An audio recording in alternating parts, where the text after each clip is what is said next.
बातम्या विस्ताराने। शालेय अभ्यासक्रमात 3 भाषा शिकवण्याचं धोरण केंद्र सरकारने स्वीकारलंय। मात्र केंद्र सरकारच्या या त्रिभाषा धोरणाला महाराष्ट्रासह तामिळनाडू आणि इतर राज्यांनीही विरोध केलेला आहे। पहिलीपासून तिसरी भाषा म्हणून हिंदी शिकवायला विरोध होतोय। यामागची या विरोधातली कारणं काय आहेत? देशातल्या किती राज्यात ही त्रिभाषा सूत्राची अंमलबजावणी होतीये? आपण बघूया हा रिपोर्ट।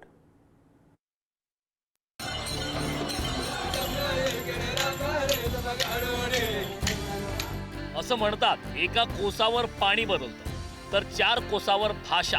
भाषा हे व्यक्त होण्याचं साधन। भारतासारख्या विविधतेने नटलेल्या या देशात तब्बल 1600हून अधिक भाषा या बोलल्या जातात। त्यापैकी 121 भाषांना मान्यताप्राप्त भाषेचा दर्जा मिळाला। भारतीय राज्यघटनेच्या 8व्या अनुसूचीमध्ये 22 अधिकृत भाषांचा समावेश करण्यात आलाय। मात्र तरीही भारताची अशी कोणतीही अधिकृत अशी राष्ट्रभाषा नाही। अशातच भारताच्या नवीन शैक्षणिक धोरणात विद्यार्थ्यांना जास्तीत जास्त भाषा याव्यात यासाठी त्रिभाषा सूत्र लागू करण्यात आले। या त्रिभाषा सूत्रात वादाची ठरतीये ती हिंदी भाषा। खरं तर हिंदी ही भारताची राष्ट्रभाषा असल्याचा दावा केला जातो। मात्र हिंदी भारताची राष्ट्रभाषा नाही, शिवाय देशांमध्ये हिंदी ही सर्वत्र बोलली जाणारी भाषा सुद्धा नाही, असं आकडेवारीवरून स्पष्ट होतं। सर्वप्रथम ज्या हिंदी भाषेवरून अनेक राज्यात वाद सुरू आहे ती भाषा भारतात कुठं आणि किती टक्के बोलली जाते ते पाहूया। भारताच्या 2011च्या जनगणनेनुसार देशात 52.83 कोटी लोक हिंदी बोलतात। म्हणजे देशाच्या एकूण लोकसंख्येच्या 43.63% लोक हे हिंदी बोलतात। म्हणजे देशातील 56.37% लोक हिंदी बोलत नाहीत। आता या लोकांमध्ये असेही 20.61 कोटी लोक आहेत ज्यांची मातृभाषा हिंदी नाही। त्यांची मातृभाषा ही हिंदीची पोटभाषा असलेली इतर भाषा आहे। जसं भोजपुरी ही हिंदीची पोटभाषा आहे। देशात 5.5 कोटी लोक भोजपुरी बोलतात। हिंदीची पोटभाषा असलेली छत्तीसगढी भाषा 1.62 कोटी लोक बोलतात। हिंदीची पोटभाषा असलेली कुमाऊनी भाषा 20.81 लाख लोक बोलतात। हिंदीची पोटभाषा असलेली जौनपुरी किंवा जौनसारी ही भाषा 1.36 लाख लोक बोलतात। महाराष्ट्र आणि मध्य प्रदेशमध्ये आदिवासी भागात बोलली जाणारी पोवारी भाषा 3.25 लाख लोक बोलतात। या सर्व हिंदींच्या पोटभाषा आहेत। या भाषा वगळल्या तर देशात थेट हिंदी भाषा बोलणारे 32 कोटी लोक आहेत। म्हणजे देशातील एकूण लोकसंख्येच्या फक्त 26% लोक हिंदी बोलतात। अशी ही हिंदी भाषा महाराष्ट्रात पहिलीपासून सक्तीची करण्याचा निर्णय घेण्यात आला होता। मात्र वाढत्या विरोधानंतर जनभावने पुढे अखेर सरकार नमलं आणि हिंदी सक्तीचा GR मागे घ्यावा लागला। भाषावाद, प्रांतवाद हा विषय महाराष्ट्रात होऊ शकत नाही। आमच्या देशाची परंपरा, आमचं संविधान पण तेच सांगतं की विविध भाषा, विविध धर्म, विविध जाती आणि तरी आमचा भारत एक, असं जे म्हटलं जातं तेच खरं आहे। राजकीय व्यवस्थेमध्ये काही लोक या पद्धतीचं भाषाच्या आणि जातीच्या नावाने, धर्माच्या नावाने राज्याला कलंक लावायचा प्रयत्न करत असेल तर ते काही बरोबर नाही। त्यामुळे कोणालाही कुठल्या याच्याची जबरदस्ती कोणाला करता येणार नाही, हे आमचं संविधान सांगते। दुसरीकडे भारतात इंग्रजी भाषा अधिकृत आहे असे सांगणारे लोकही आहेत। मात्र 2011च्या जनगणनेनुसार देशात 2,59,000हून अधिक लोकांनी इंग्रजी ही पहिली भाषा म्हणून निवडली होती। तर इंग्रजीला दुसरी आणि तिसरी भाषा म्हणून निवडणाऱ्यांची संख्या 12.9 कोटीहून अधिक आहे। त्यामुळे भारताची अशी कोणतीही अधिकृत भाषा नाही हे यावरून स्पष्ट होतं। आता भारतात त्रिभाषा सूत्राची अंमलबजावणी कशा प्रकारे सुरू आहे हे समजून घेऊया। भारतातील 61.6% शाळांनी त्रिभाषा सूत्र स्वीकारले। यामध्ये गुजरात आणि पंजाब राज्य आघाडीवर आहे। तर महाराष्ट्र, तमिळनाडू आणि अरुणाचल प्रदेश, नागालँड या राज्यात 3 भाषा सूत्राच्या अंमलबजावणीला खो घालण्यात आलाय। केंद्रीय शिक्षण मंत्रालयाने द्रुमक खासदार कनिमोळी यांच्या प्रश्नाला उत्तर देताना संसदेत राज्यनिहाय माहिती सादर केली। त्यानुसार देशातील एकूण विद्यार्थ्यांपैकी 74.7% विद्यार्थ्यांसाठी त्रिभाषा सूत्राची अंमलबजावणी सुरू केली।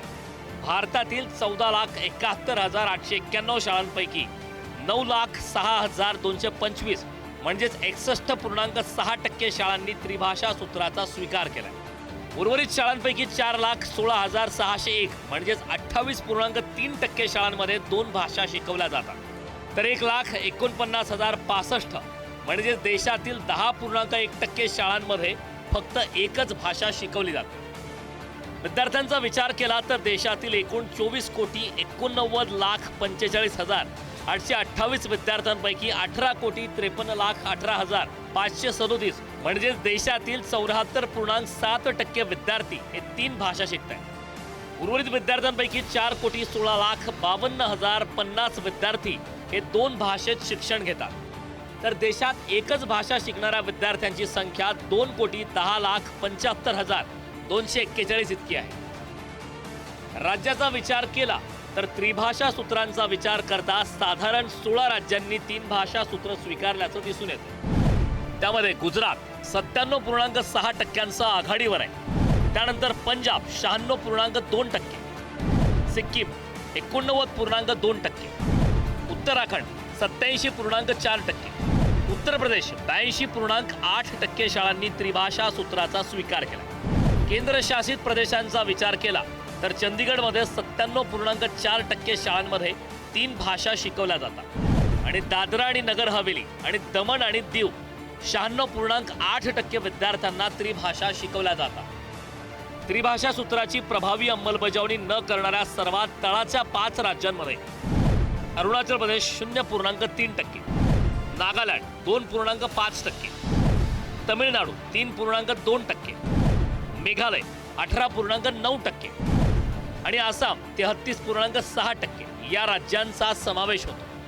तमिळनाडू आणि महाराष्ट्र या राज्यात अधिकृतपणे 2 भाषा शिकवल्या जातात. इतरही राज्यांमध्ये 2 भाषा शिकवल्या जात आहेत.